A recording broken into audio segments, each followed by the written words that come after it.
Thank you all for joining. Today I'm going to talk about a tool that we built for automatically recognizing and analyzing ball screen defense in the NBA.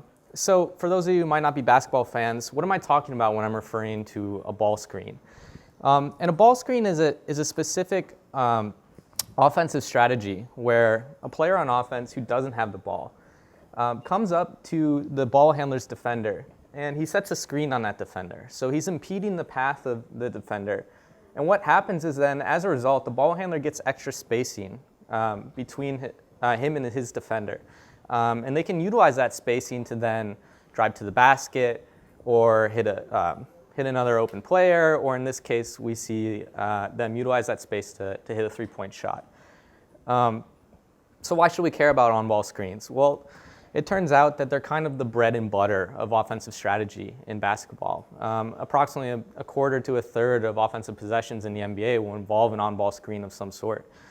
So you can see it's clear that the utility of a system that could both automatically identify these screens and how the defense is trying to counter them. But let me take a step back. Let me talk a little bit about how we've even gotten to the point where building such a system would be possible.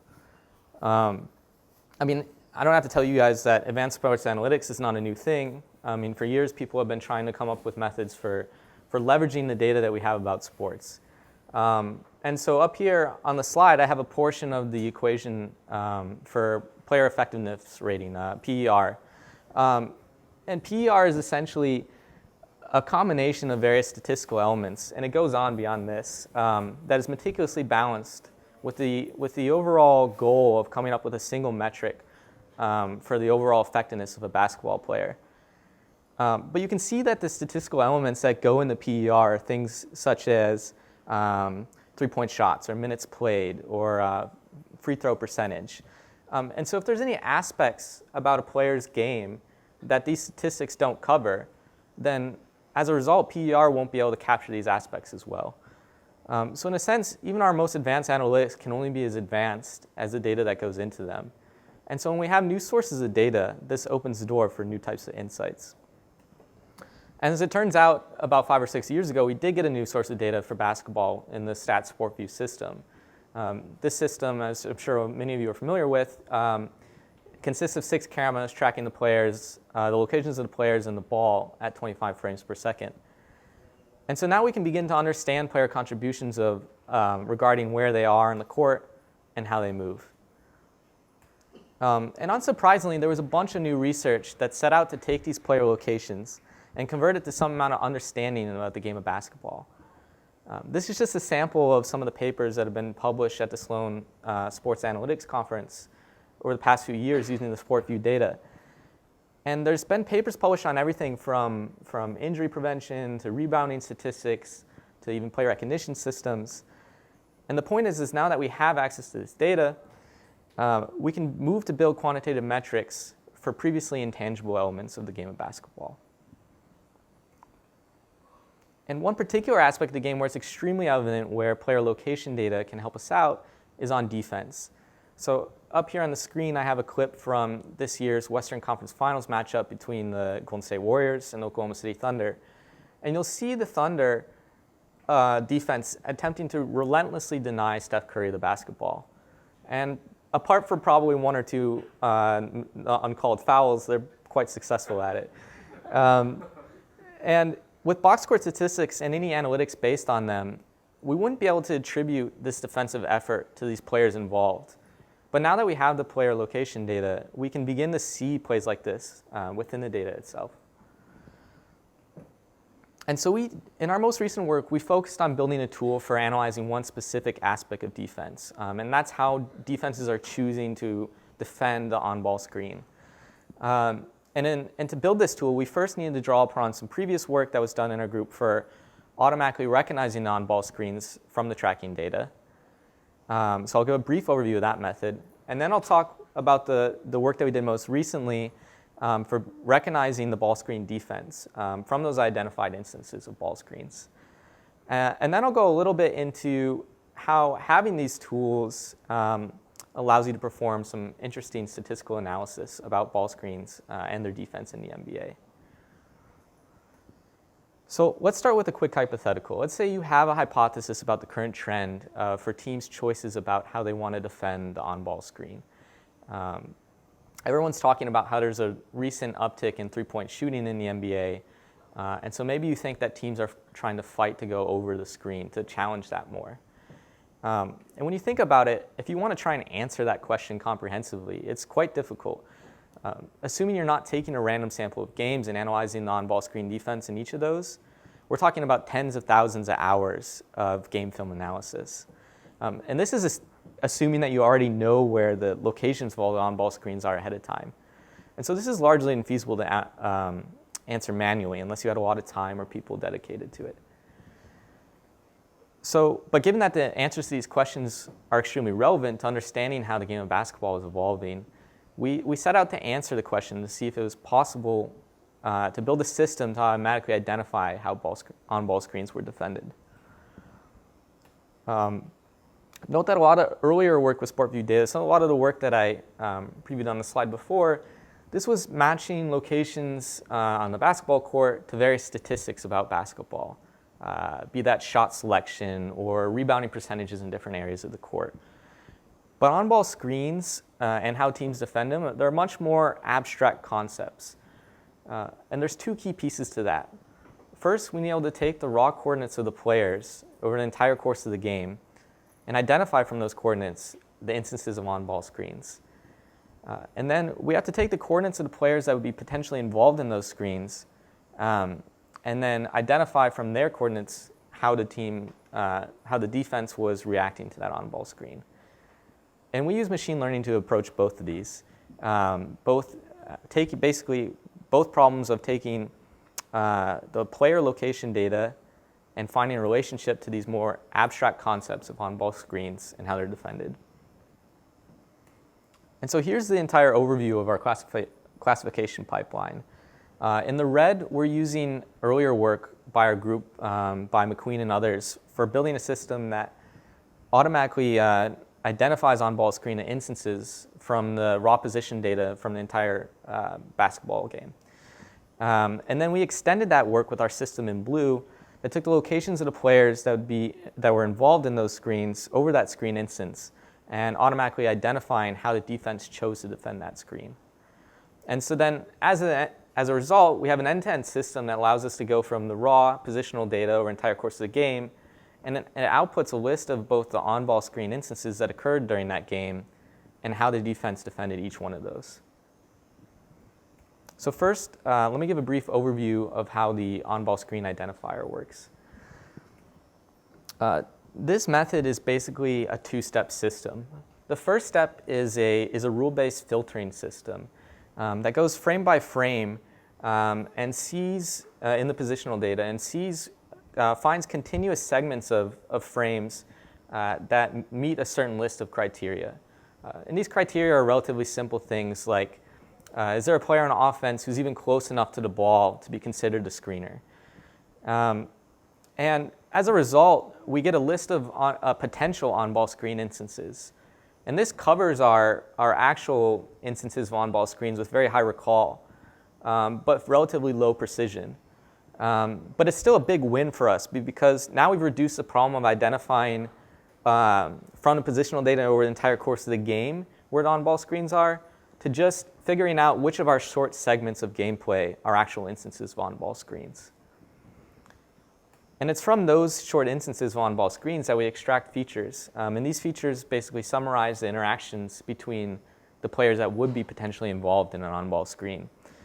And then we use a set of hand-labeled examples to train a machine learning classifier to identify the segments that were actual instances of on-ball screens. And the resulting classifier does quite well. It can identify on-ball screens with fairly high precision, greater than 80% precision, while still maintaining a relatively high level of recall. And so now that we have this first part, now that we can go from the raw positional data over the entire course of the game and find the list of on-ball screen instances and when they occurred during the game, so how do we go about building a system that identifies the defense in each one of those instances? And when we're talking about the defense, we're really talking about the interaction between 4 specific players involved in that screen. That being the ball handler, the player that's defending them, the on-ball defender, the player on offense who's setting the screen, or the screener, and then their defender, which is what we call the screener defender in this case. And in the NBA, there are tons of different ways, tons of very complex schemes that teams have for defending on-ball screens. And it all kind of depends on what outcome the defense wants.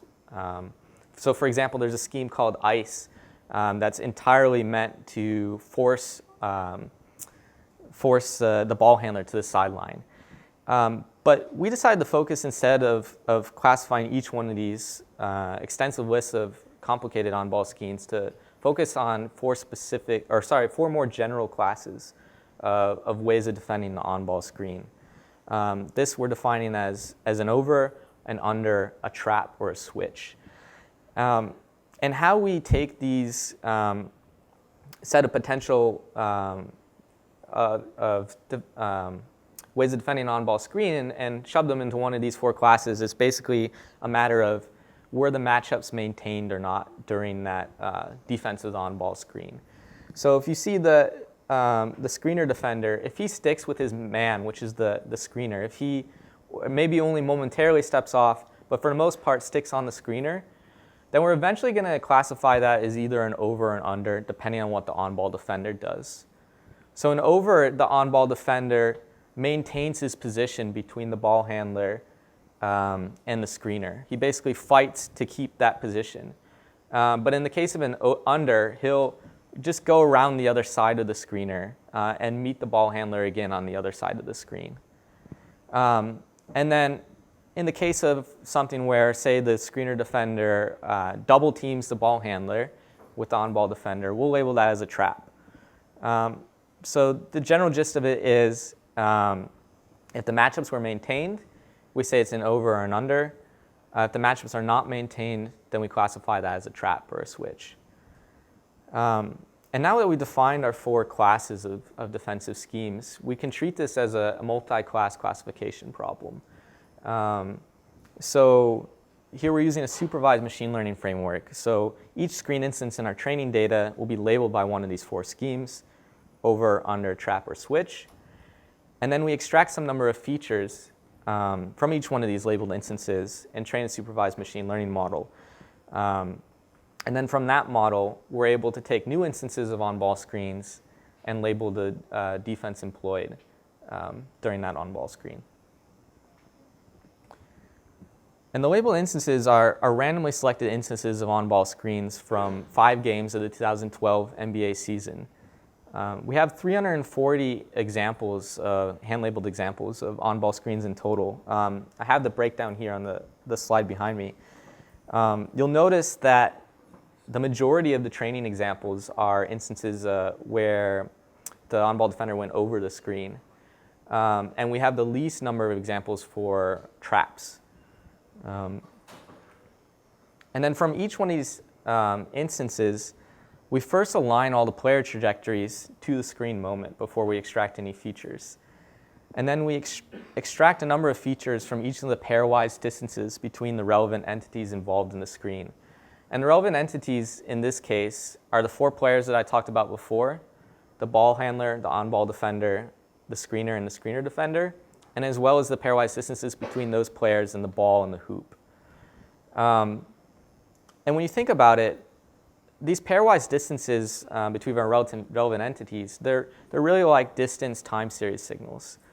And it's precisely from these time series signals that we're extracting our features.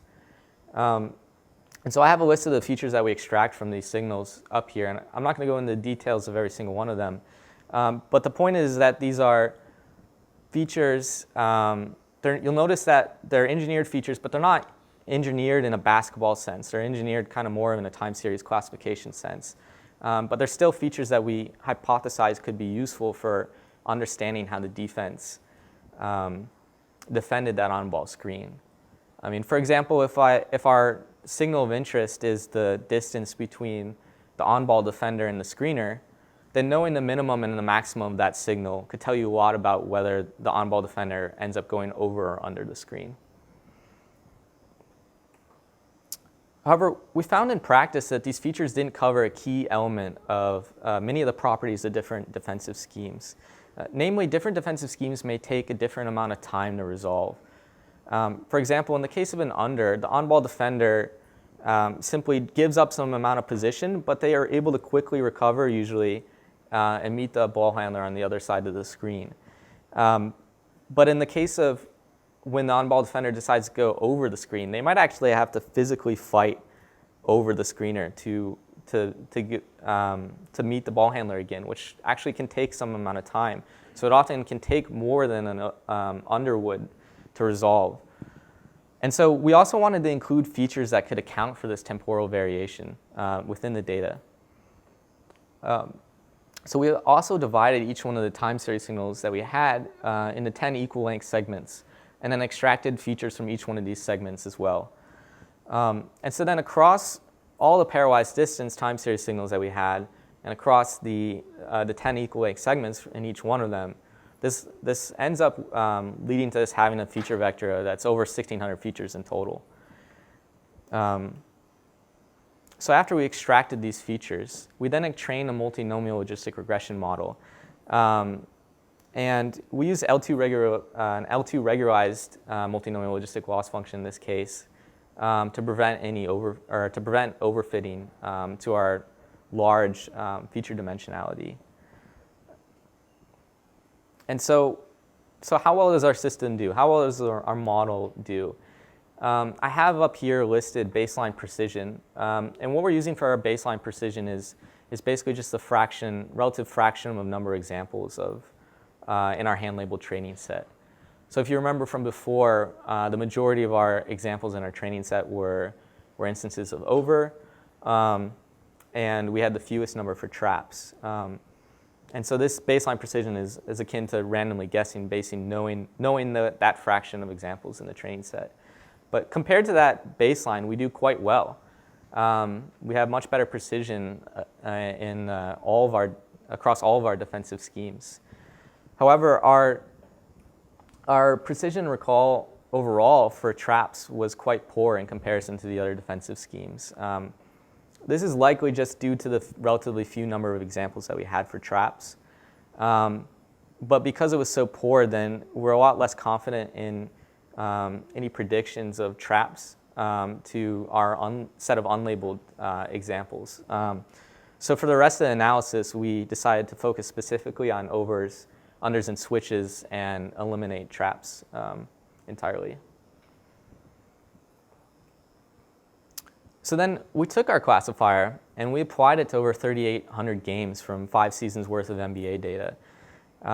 So in total, this leads to automatically extracting and identifying on-ball screens and how they were defended from 340,000 instances of on-ball screens. Again, this is 340,000 instances of where the defense went over, under, or switched. We didn't have traps in this analysis. And then we can look at how this choice of defensive scheme had an effect on the resulting game from 3 different perspectives. From the team and the league, and then from the perspective of the individual players, both on offense and defense. So starting with our trends across seasons, so we applied this system from going all the way back from the 2011 season to about midway through this most current season. And when we look at how often these teams were implementing these different defensive schemes across these seasons, we see a remarkable change in the difference in the ratio of overs to unders in more recent years. It seems like in the past few seasons, teams are tending to go under the screen a lot more than they had in the few previous seasons before that. And if you think about it, this seems like sort of a counterintuitive trend to a lot of people. As I mentioned before, a lot of people are talking about the recent uptick in three-point shooting over the last couple seasons. And three-point shooting, a three-point shot is something that particularly punishes teams that, or defenders that go underneath the screen, having that extra spacing basically for a shot. And we confirmed this in the data. We broke down the probability of the offense taking a three-point shot against their 3 different defensive schemes that we analyzed. And unsurprisingly, teams are significantly more likely to shoot a three-point shot when the defender goes under the screen. However, it's also we also noted that they're also much more likely to make that shot as well. And so, I don't know, perhaps we had the relationship reversed. I mean, perhaps some of the recent uptick in three-point shooting is actually a response to defensive trends across the league as well. And so, going along that same theme, we broke down how different individuals and duos did running the ball screen against specifically the defensive schemes that we found in the data. So if you're an NBA fan, just sort of manually rewind in your head back to March. Before this postseason, before the crazy NBA playoffs, this is a screenshot from an ESPN article that was discussing a hot topic at the time, which was who's the better duo in the NBA, Westbrook and Durant, or Steph Curry and Draymond Green? And it does seem funny because, I mean, why are we not talking about why these guys are the best duo? And, you know, next year there could be a lot of ESPN articles talking about why these guys are the best duo in the NBA. But like I said, manually rewind, and we'll focus on the topic of who's a better duo, Westbrook and Durant, or Curry and Draymond in this last in this last season. Sorry. And so we can answer this question from the perspective of the ball screen. Who's better at running the ball screen and against which defensive schemes? And so we looked at all instances of each pair running the ball screen, over 1,000 examples from each duo. I'll note, though, that these are only instances in which Curry or Westbrook were the ball handlers. So we're not analyzing any instances in which Kevin Durant was the ball handler, for instance. And so here we plotted the average points per possession when these duos run the ball screen against the 3 defensive schemes. And compared to Westbrook and Durant in blue, Curry and Draymond come out ahead against all defensive categories. But you'll notice that the gap is greatest when the defense goes under. But something we have to ask is how much of this is due to Curry and Draymond's perfection of running the ball screen versus an effect of their teammates. I mean, we all know how good of a team that the Golden State Warriors were last year.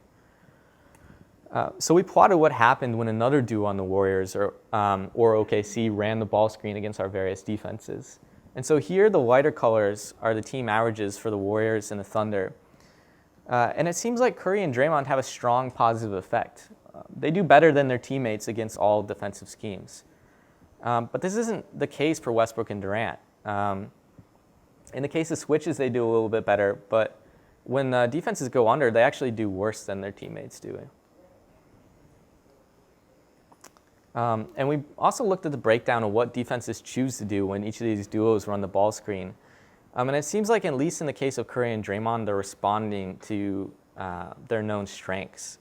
Teams are tending to fight over the screen a lot more against Curry and Draymond, probably because they'll know that Curry will punish them with a three-point shot if he gets that spacing.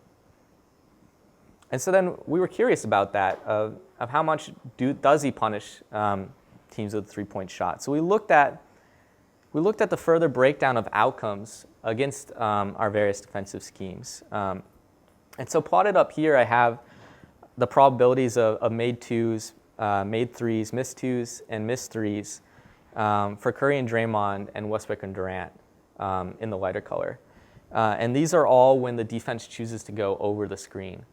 So precisely what we're looking at is, out of all the possessions where Curry and Draymond were running the ball screen and the defense went over, what fraction of those ended in a made two, for example? And you'll notice that Westbrook and Durant have a much higher probability, have a higher probability of a made two against an over. But Curry and Draymond make and miss so many more threes. And what's interesting is this is a trend that kind of holds true for all of our defensive schemes. And we noted before that the defensive scheme does have an effect. I mean, when teams go under the screen, it tends to lead to more three-point shots in general. But what's interesting about this is it suggests that particular offenses' preferences and skill sets has an even stronger effect. When Curry and Draymond run the ball screen, they shoot a lot of three-point shots, regardless of what the defense does to try and counteract it. And what's really remarkable is when we compare these probabilities to the league averages. And so the league average here is represented by this horizontal black dashed line. And I apologize here, we're back to having Curry and Draymond in the red and Westbrook and Durant in the blue. And this plot really highlights how unique the duo Curry and Draymond are in terms of how they run their ball screens. They tend to make so many more threes than the league average against all the defensive schemes. But at the expense of what? They're not really missing that many more twos when you look at it in the grand scheme of things against the league average. And they're also missing so many fewer twos than the league average. So when we're thinking back to our question of who's the better duo, Curry and Draymond or Westbrook and Durant, it really seems like Curry and Draymond are an anomaly, and Westbrook and Durant are much more typical. But we've looked at this question of Curry and Draymond, Westbrook and Durant, but that's not really the question we should be asking about for offense in general. There's other duos that stand out when we look at the data. As it turns out, Curry and Draymond are actually near the top for points per possession when teams go over or under the screen. And having Curry plus anybody is a pretty good formula for executing the ball screen very well. But there's other duos who do well too. Tony Parker and Boris Diaw, for example, you'll notice, are particularly effective when the defense goes over the screen. And what's also interesting to note about this list is it's kind of sparse in its team representation. There's 3 pairs from Golden State up here. There's 2 from the Spurs. There's another 2 from the Clippers. And so then that kind of makes you wonder about how much of this is individual skill sets and performances versus an effect of team and coaching strategy. So those were the best duos on offense. But what are our best duos at running each of these defensive schemes? So we're looking at it also from the defensive perspective. And what was most interesting is when we looked at this question, we saw different duos were better at running different defensive schemes. So these are the top duos at running the over scheme by points per possession against them. And we have Bradley and Solinger that come out on top with 0.56 points per possession against them. And this is well below the league average of 0.74. And you'll notice that they're also running this scheme quite often. Over on the left, we have it listed that they're running the over scheme 58% of the time, which is greater than the league average of 56. And when we look at under, we have Rondo and Chandler on top. And on a similar theme to our top duos for over, almost all of the duos on this list are running the under scheme more than the league average. But they're also giving up so much fewer points than the league average as well. So these are duos that seem to have perfected this particular defensive scheme, and as a result are running it quite often. And you also may have noticed that there's one duo that actually showed up on both these lists, Klay Thompson and Draymond Green. So I hope that I've effectively demonstrated that with this system we're able to generate an unprecedented amount of data on ball screen defense and shown that this data can be used for novel analysis. And it's funny, when we first gave this talk way back in March, we were in front of a lot of NBA experts, including at least 3 former NBA head coaches.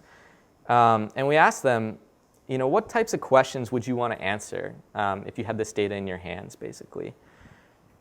And one question that I remember that someone asked us is something along the lines of, does your data show that James Harden is lazy on defense? And we weren't able to answer that question right on the spot, but we were curious and looked up that evening and found that James Harden goes underneath the screen, which is traditionally seen as an easier route of defending it, significantly more than the league average. I won't say if that makes him lazy or not, but take from that what you will. And there's so much more that we can answer too. We could look at the best players individually as duos, the best teams. We can look at this with each season across time. But none of this statistical analysis is really the point. The main point is that by doing machine learning on this positional data, we're allowing automatic data curation. And then from that data, then you can begin to answer whatever questions or new questions that you might have, or at least have quantitative evidence to support ideas that you had before. So thank you all for listening, and thank you to the MBA for access to the data. Thanks.